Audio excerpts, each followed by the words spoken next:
Shalom, kita ketemu lagi ya. Ingat kan Bu Wiwit? Ya, pasti nggak lupa toh Bu Wiwit. Kita akan belajar, kita balik lagi untuk anak-anak kelas 5 ya. Kalau kemarin Bu Guru ketemu kalian dengan belajar pelajaran 12 yang semester kedua. Nah, ini kita awali pelajaran yang kedua untuk semester 1 ini ya. Kita bertemu lagi, kita akan membangun semangat kita. Meskipun dari rumah kita tetap harus semangat untuk belajar, semangat untuk meraih cita-cita ya. Tapi sebelumnya kita akan berdoa terlebih dahulu sebelum kita belajar, biar Tuhan yang menolong kita. Mari kita berdoa. Bapa di surga, terima kasih hari ini Tuhan izinkan kami untuk belajar. Tuhan tolong kami masing-masing pribadi, berikan kami kekuatan, kemampuan, hikmat, akal budi, supaya kami boleh belajar dengan sungguh-sungguh. Pelajaran hari ini kami serahkan di dalam tangan kuat kuasa Tuhan. Di dalam nama Yesus Kristus kami berdoa. Amin. Anak-anakku yang terkasih, Alkitab sudah disiapkan kan? Buku juga sudah disiapkan. Kita akan bersama-sama membaca dari kitab Kejadian pasal 4 ayat 1 sampai 26. Capek enggak yuk? Banyak ya ayatnya. Dibaca semua toh? Sebagian. Semua ya. Enggak apa-apa ya, semangat untuk hari ini ya. Kita buka Alkitab kita ya di Kejadian pasal 4 ya.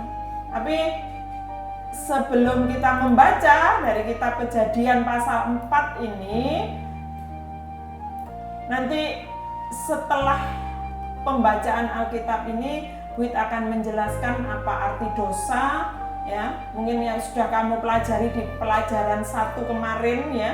Kemudian dampak-dampak dosa yang sudah terjadi karena dosa sudah melingkupi kehidupan manusia. Kemudian bagaimana ya, cara kita mengakui diri kita sebagai manusia yang berdosa, menyatakan pengakuan dosa itu dengan doa, dan juga kita harus bertekad untuk tidak berbuat dosa lagi.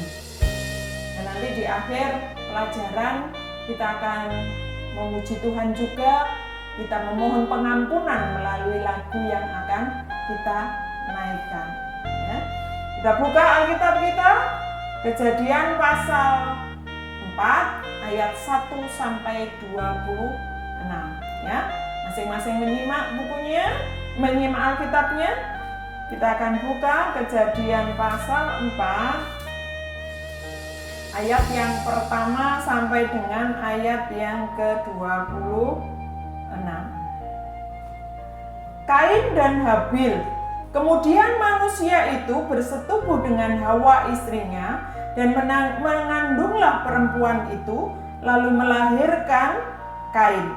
Maka kata perempuan itu, aku telah mendapat seorang anak laki-laki dengan pertolongan Tuhan. Selanjutnya dilahirkannya lah Habil adik Kain, dan Habil menjadi gembala kambing domba, Kain menjadi petani. Setelah beberapa waktu lamanya, maka Kain mempersembahkan sebagian dari hasil tanah itu kepada Tuhan sebagai korban persembahan. Habil juga mempersembahkan korban persembahan dari anak sulung kambing dombanya, yakni lemak-lemaknya. Maka Tuhan mengindahkan Habil dan korban persembahannya itu, tetapi Kain dan korban persembahannya tidak diindahkannya. Lalu hati Kain menjadi sangat panas dan mukanya muram. Firman Tuhan kepada Kain, mengapa hatimu panas dan mukamu muram? Apakah mukamu tidak akan berseri jika engkau berbuat baik? Tetapi jika engkau tidak berbuat baik, dosa sudah mengintip di depan pintu. Ia sangat menggoda engkau, tetapi engkau harus berkuasa atasnya. Kata Kain kepada Habil adiknya, marilah kita pergi ke padang. Ketika mereka ada di padang, Tiba-tiba Kain memukul Habil, adiknya itu, lalu membunuh dia. Firman Tuhan kepada Kain, "Di mana Habil adikmu itu?" Jawabnya, "Aku tidak tahu. Apakah aku penjaga adikku?" Firman-Nya, "Apakah yang telah kau perbuat ini? Darah adikmu itu berteriak kepadaku dari tanah. Maka sekarang terkutuklah engkau, terbuang jauh dari tanah yang mengangakkan mulutnya untuk menerima darah adikmu itu dari tanganmu. Apabila engkau mengusahakan tanah itu, maka tanah itu tidak akan memberikan hasil sepenuhnya lagi kepadamu. Engkau menjadi seorang pelarian dan pengembara di bumi." Kata Kain kepada Tuhan, "Hukumanku itu lebih besar daripada yang dapat kutanggung. Engkau menghalau aku sekarang dari tanah ini dan aku akan tersembunyi dari hadapanmu.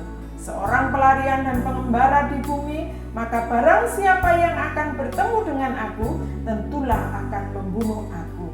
Firman Tuhan kepadanya, "Sekali-kali tidak. Barang siapa yang membunuh Kain akan dibalaskan kepadanya 7 kali lipat." Kemudian Tuhan menaruh tanda pada Kain supaya ia jangan dibunuh oleh barang siapapun yang bertemu dengan dia.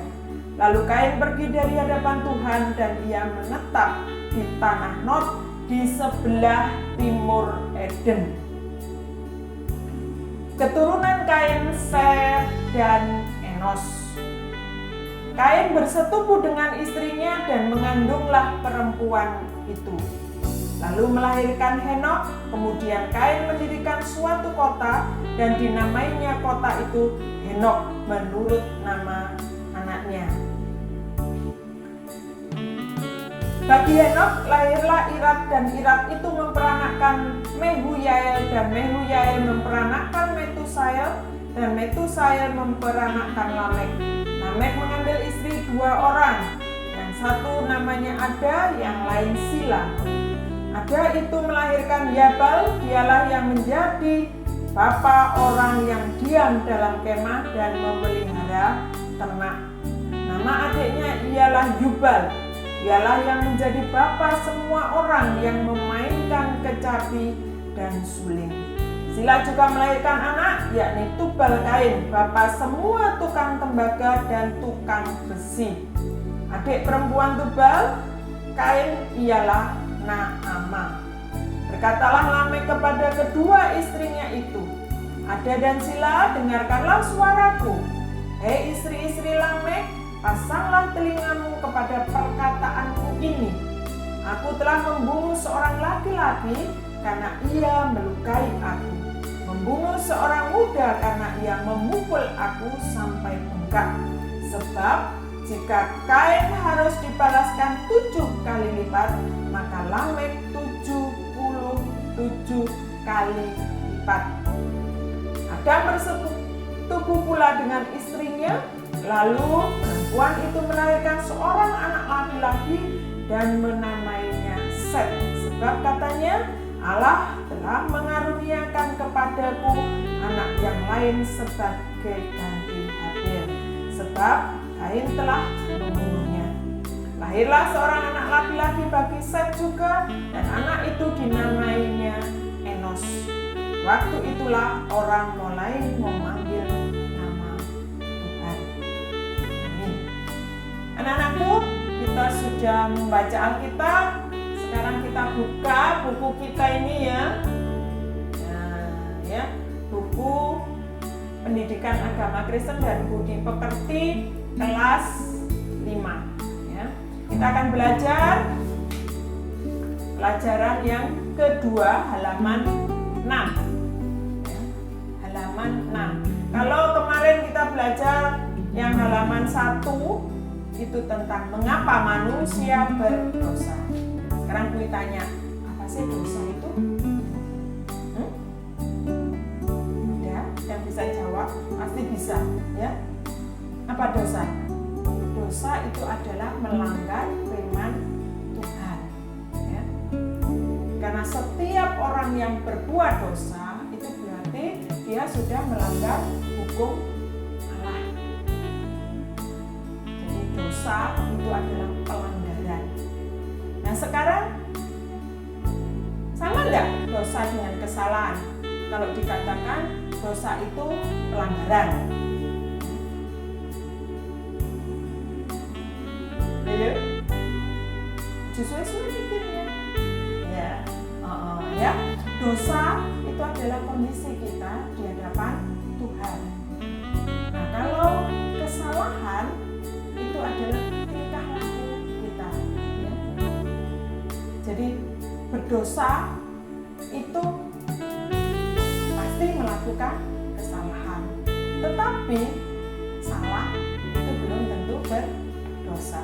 Ingat-ingat ya. Nah, cerita Alkitab kita hari ini ya, bisa kamu lihat di halaman 6 ya. Cerita tentang siapa? Nah, pinter. Tentang Kain dan Habil ya. Jadi pada suatu saat Allah memberikan anak kepada Adam dan Hawa. Anak pertama seorang laki-laki, mereka menamai Kain. Kemudian anak berikutnya laki-laki juga, Adam dan Hawa memberikan nama Habil. Kain bertumbuh menjadi dewasa, dia bekerja sebagai seorang petani, ya.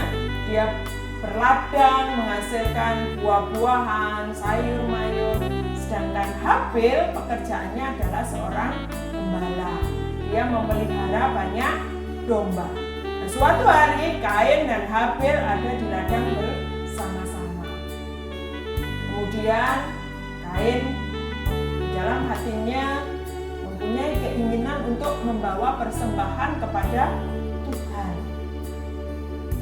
Akhirnya yang dilakukan Habil adalah membawa hasil kebunnya. Dia letakkan di atas mezbah dan membakarnya bagi Allah. Nah, sedangkan Habil juga membawa persembahan kepada Allah.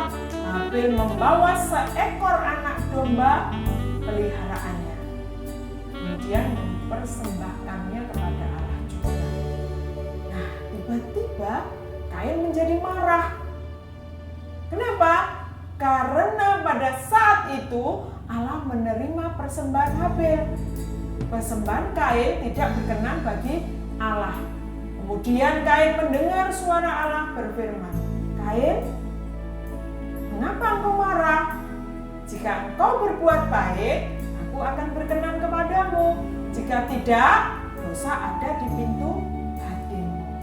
Tetapi Kain tidak peduli, dia sangat marah. Kemudian dia mengajak Habil ke padang dan memukul Habil sampai Habil tersungkur, akhirnya meninggal. Tiba-tiba terdengar suara Allah berseru kepada Kain, "Kain, di mana adikmu Habil?" Kain tidak berani mengatakan apa yang telah dilakukannya. Apa jawaban Kain kepada Tuhan? "Apakah aku harus menjaga adikku?" Tetapi Allah mengetahui apa yang telah diperbuat oleh Kain. Allah mengetahui segalanya. Kemudian Allah berfirman kepada Kain, "Karena engkau telah melakukan dosa yang besar, ladangmu tidak akan pernah lagi memberikan hasil bagimu. Engkau akan mengembara kemana-mana.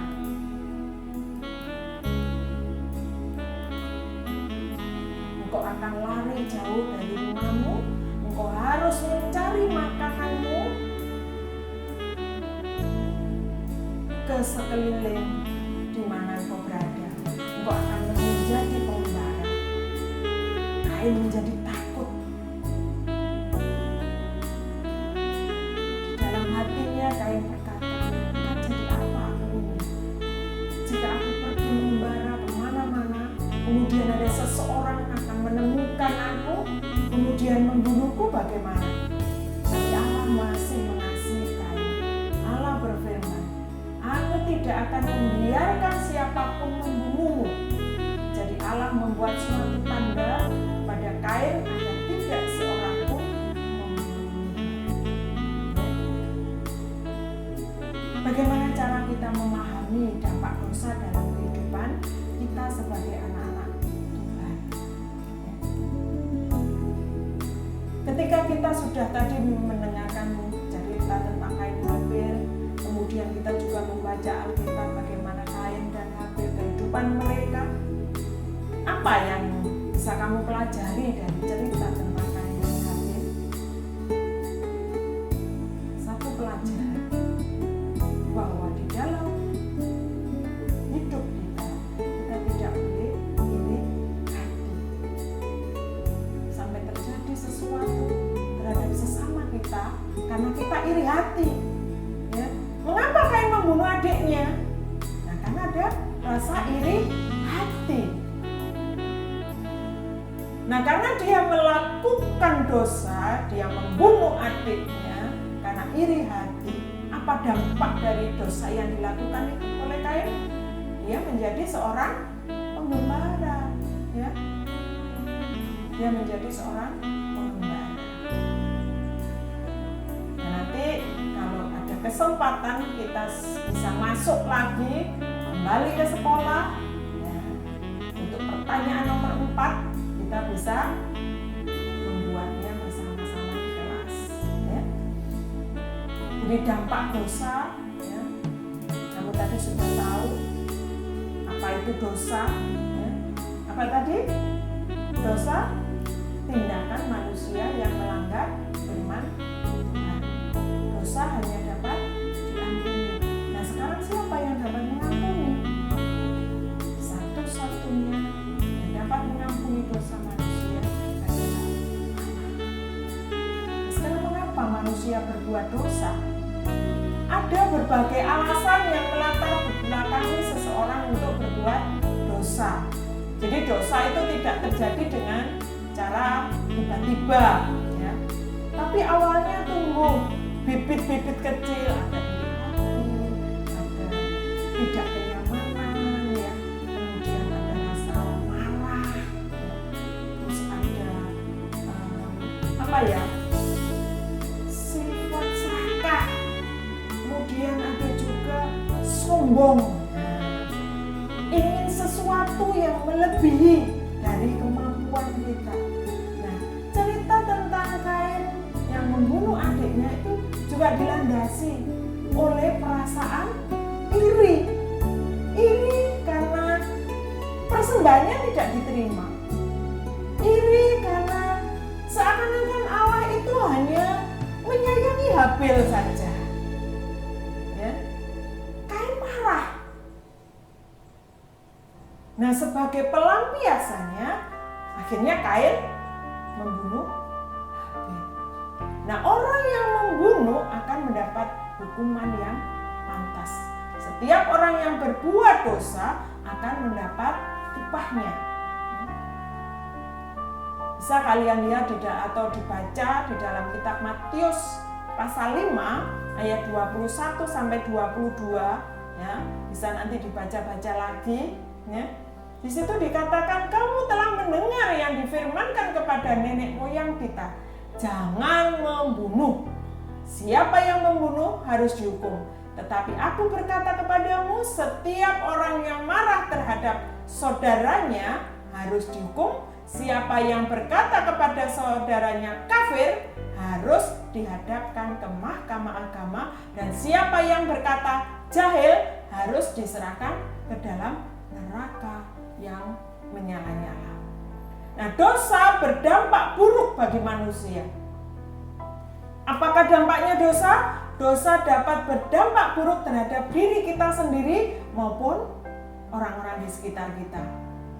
Dampak buruk bagi orang lain misalnya, ketika kita menyakiti hati teman kita menyakiti hati orang tua kita menyakiti saudara kita, ya, dan menimbulkan sakit hati, menimbulkan siksaan kepada diri kita sendiri dan juga akan menimbulkan kepedihan bagi orang-orang di sekeliling kita.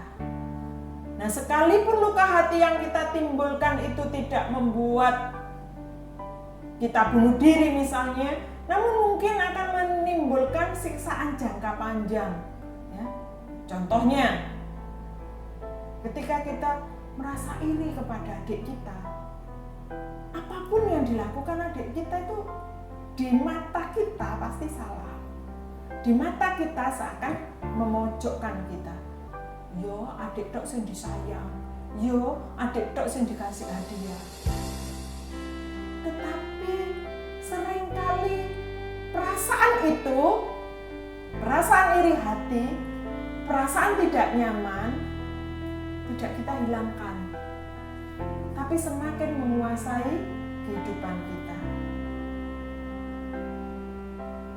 Nah, kalau kita sudah melakukan itu, dampak bagi kita adalah rasa bersalah, perasaan tidak tenang, itu menghantui kita. Ya, cemas, kita tidak bisa berdamai. Nah, dampak yang lebih jauh dari dosa adalah penghukuman kekal. Yesus dengan jelas mengajarkan bahwa dosa menghancurkan dan memisahkan manusia dari Allah. Nah, kisah tentang Kain membunuh Habil yang diceritakan, yang sudah kita baca tadi di kitab Kejadian pasal 4 ayat 1-16 menggambarkan salah satu contoh perbuatan dosa. Kain membunuh Habil adiknya hanya karena amarah dan juga apa? Amarah dan apa? Dibuka bukunya. Benar. Iri hati terhadap Kain Habil, ya. Apa yang dilakukan Kain tidak saja menyakiti adiknya, tapi juga membuat sedih orang tuanya. Adam dan Hawa sedih karena kehilangan salah satu anak mereka. Dan membunuh sangat bertentangan dengan perintah Allah.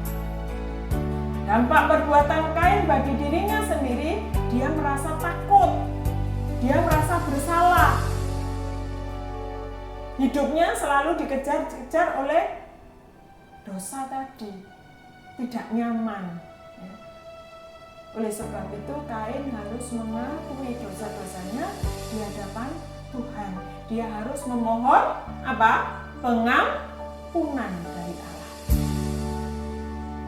Allah memandang masalah dosa itu serius, ya. Kita kadang memandang enteng dosa.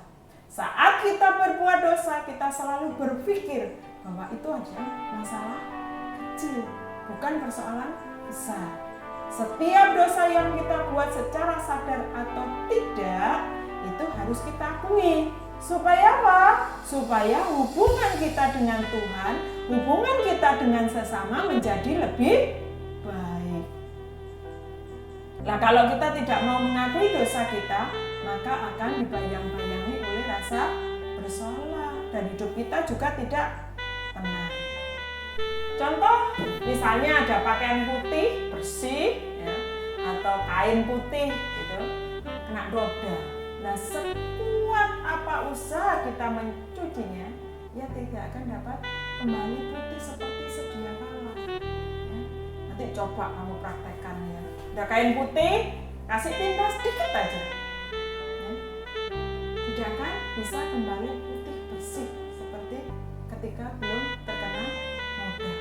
Nah, saat seseorang berbuat dosa, seberapapun keras usahanya melakukan perbuatan baik, tetap mustahil untuk dapat kembali kepada keadaan yang bersih lagi seperti sebelum berbuat dosa.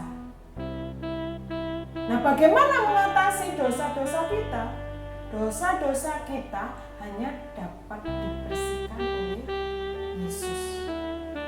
Hanya Yesus, Anak Allah, yang dapat membersihkan kita dari segala dosa.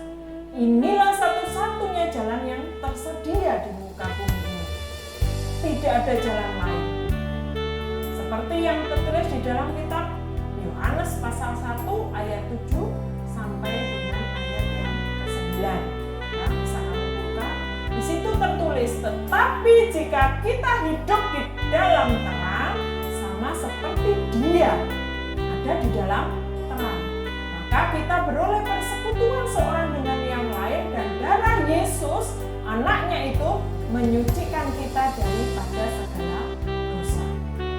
Jika kita berkata bahwa kita tidak berdosa, maka kita menipu diri diri kita sendiri dan kebenaran tidak ada di dalam kita. Jika kita mengaku dosa, maka Ia adalah setia dan adil, sehingga Ia akan mengampuni segala dosa kita dan menyucikan kita dari segala kejahatan. Kita lanjutkan pelajaran yang di bawahnya, bagaimana menghayati kehidupan kita yang terhindar dari dosa. Ada beberapa pertanyaan. Yang pertama, apakah kamu pernah terdorong rasa marah atau balas dendam? Pernah nggak? Pasti pernah ya. Nggak mungkin nggak, pasti pernah. Mungkin yakin itu. Entah dengan saudara, dengan orang tua. Apalagi kalau kita lagi belajar di kelas ya. Nah, di kelas ya, dotik sidik ayo.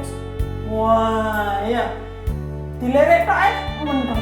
Waduh, siap gitu kan. Ya. Kemudian apa sih? Hal apa saja yang dapat kamu lakukan agar tidak mudah berbuat dosa, agar tidak mudah jatuh dalam dosa, terhindar dari dosa? Misalnya biar tidak marah, tidak punya dendam, awas pon. Nah, bagaimana caranya? Masih disenggol konjoni, disenggol baik. Iya toh? Diam saja. Ya, kesenggol aja lo, ya. Jangan kesenggol sedikit. Wah, begitu. Ya, sering kan? Kita berbuat seperti itu. Mainan kita enak-enak, kita mainan, kemudian nanti lari dari luar, kesenggol. Lah, sudah begitu, ya. Jadi kita belajar untuk bersyukur. Mungkin adik waktu itu terburu-buru sedang haus, mengambil minum, tanpa sengaja menyenggol mainan kita, tanpa sengaja menyenggol pensil kita ketika kita menulis, ya. Dan jangan lupa bahwa Tuhan itu selalu mempunyai rencana yang baik untuk hidup kita. Nah, sekarang seberapa sering sih kita harus mengakui dosa-dosa kita, mengakui kesalahan kita? Bagaimana? Harus setiap saat.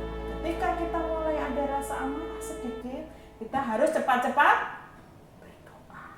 Kita memohon ampun. Atau kita juga harus berani mengakui kesalahan kita di hadapan sesama kita, di hadapan orang tua. Ya. Jadi di samping kita mau mengaku kesalahan kita di hadapan Tuhan, kita juga harus berani mengakui kesalahan kita di hadapan orang-orang di sekeliling kita. Nah, nanti untuk pertanyaan yang ketiga, kamu membuat doa yang menyatakan pengakuan dosa, ya. Kemudian isi doa itu juga memohon supaya Roh Kudus memimpin kita agar kita selalu hidup sesuai dengan firman Tuhan. Kamu tulis di dalam di kertasmu, kalau sudah foto kirim ke guru agamamu masing-masing. Ya, dikirim. Ini loh hasilnya, saya membuat doa. Tulis, disusun yang rapi. Sudah tahu kan tahap-tahap membuat doa kepada Tuhan, tahu ya? Ucapan syukur, menyapa Tuhan, ya, menyapa Tuhan dulu, ucapan syukur, kemudian kita mengakui dosa kita mohon tuntunan Roh Kudus, ya. Jangan lupa doa kita harus apa? Beralaskan Tuhan Yesus, ya. Kalau sudah difoto, dikirim ke guru agamanya, ya, biar dapat nilai, ya. Nah, kadangkala pengakuan dosa itu tidak hanya kita berdoa saja, kita memohon pengampunan kepada Tuhan itu tidak hanya berkata-kata saja, tetapi mohon ampun itu juga bisa kita lakukan, ya.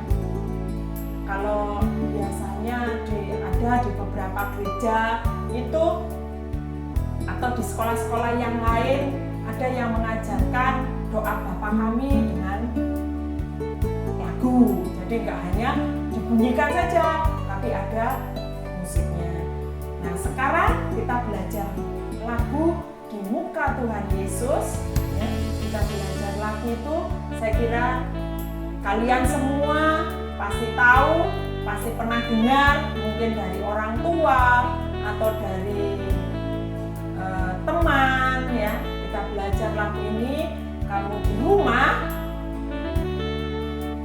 mengikuti Bu Wiwit menyanyikan lagu ini. Kita akan melalui lagu ini kita belajar untuk mengakui dosa kita di hadapan Tuhan. Ya, kita mengakui bahwa Tuhan itu adalah hidup kita. Tuhan berkuasa atas hidup kita. Ya, mari kita mulai menyanyikan lagu di muka Tuhan Yesus. Ya, mulai ya. 3, 4. Di muka Tuhan Yesus, betapa hina diriku, ku bawa dosa-dosaku di muka Tuhan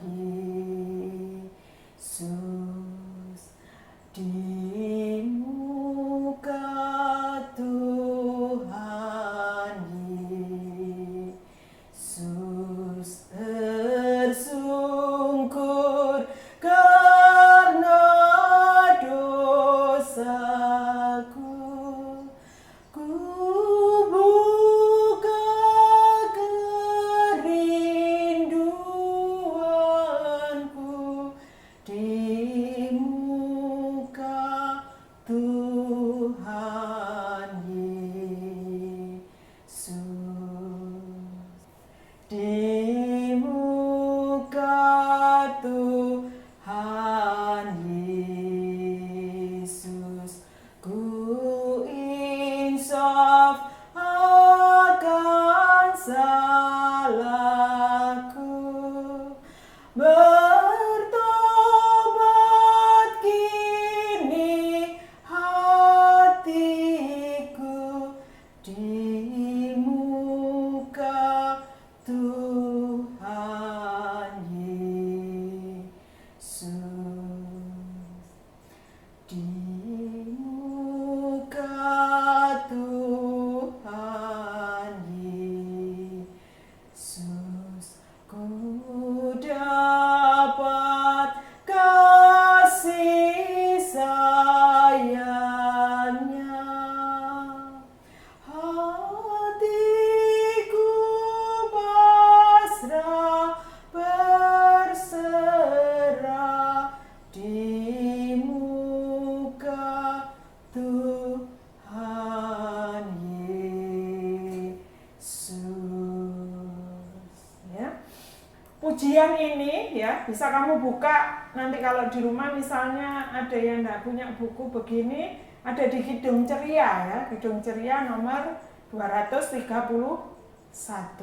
ya. Dan jangan lupa tulis ya, tulis makna dari pujian yang sudah kita nyanyikan tadi ya. Untuk kita ingat, untuk kita pahami bahwa Yesus mau mengampuni dosa-dosa kita. Yesus mau menyembuhkan luka-luka kita. Pada saat kita berserah kepada Tuhan, maka Tuhan akan mengampuni dan menolong kita. Dosa itu adalah tindakan manusia melanggar firman Tuhan. Dosa berdampak buruk bagi kehidupan manusia.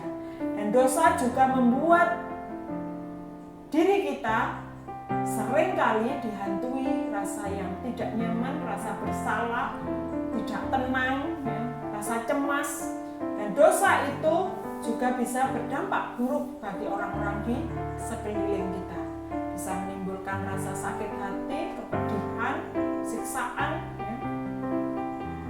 Dan dampak yang paling parah adalah akibat dari dosa adalah penghukuman kekal. Karena dosa ini sudah menghancurkan dan memisahkan hidup manusia dari Allah. Allah memandang dosa dengan serius. Oleh karena itu, jangan menganggap enteng dosa. Karena setiap dosa yang kita lakukan harus kita akui supaya hubungan kita dengan Tuhan, hubungan kita dengan sesama kita menjadi baik. Ya. Nah, bagaimana caranya supaya kita tidak jatuh dalam dosa? Kita harus rajin untuk berkomunikasi dengan Tuhan. Nah, pelajaran hari ini, mari kita tutup dengan doa supaya Tuhan memberikan hikmah, memberikan kemampuan kepada kita untuk selalu mentaati perintahnya. Dan melalui doa kita belajar untuk selalu berani mengakui kesalahan kita dan selanjutnya melakukan kehidupan baru, kehidupan yang sesuai dengan firman Tuhan. Mari kita berdoa. Allah Maha Pengasih, terima kasih. Mampukan kami